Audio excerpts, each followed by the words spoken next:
The Bookshop, œuvre inédite en clair, est à retrouver à partir de 20h50 sur Arte ce vendredi 6 novembre. Elle suit le périple à la fin des années 50 d'une libraire, confrontée à la puissance financière et populaire d'une notable, déterminée à monter la communauté contre la nouvelle venue.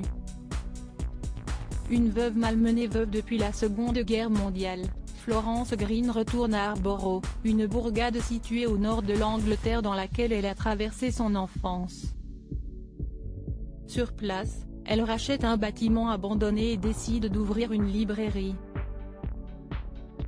En plus des banques qui ne lui facilitent pas la tâche, Florence est confrontée à Violet Gammard, une notable qui entend faire plonger son affaire en mettant en place un centre d'art dans le même immeuble. Puis, très vite, les locaux se dressent contre Florence lorsque celle-ci met en vente le célèbre Lolita de Nabokov. Il faut dire que ce roman sulfureux continue de faire jaser dans la littérature russe.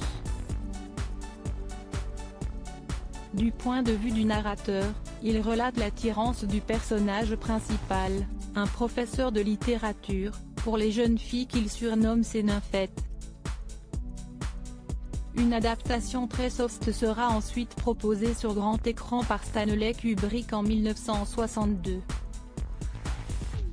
Une carrière pleine pour Emily Mortimer. En dehors de l'évocation de ce roman, The Bookshop n'est pas tiré de faits réels puisqu'il se base sur l'écrit de Penelope Fitzgerald, l'affaire Lolita.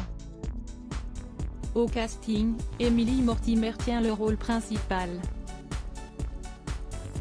Tout en ayant prêté sa voix au Miyazaki, Le château de ma mère, elle a tourné pour Woody Allen mais aussi à 2 reprises pour Martin Scorsese dans Shutter Island et Hugo Cabret.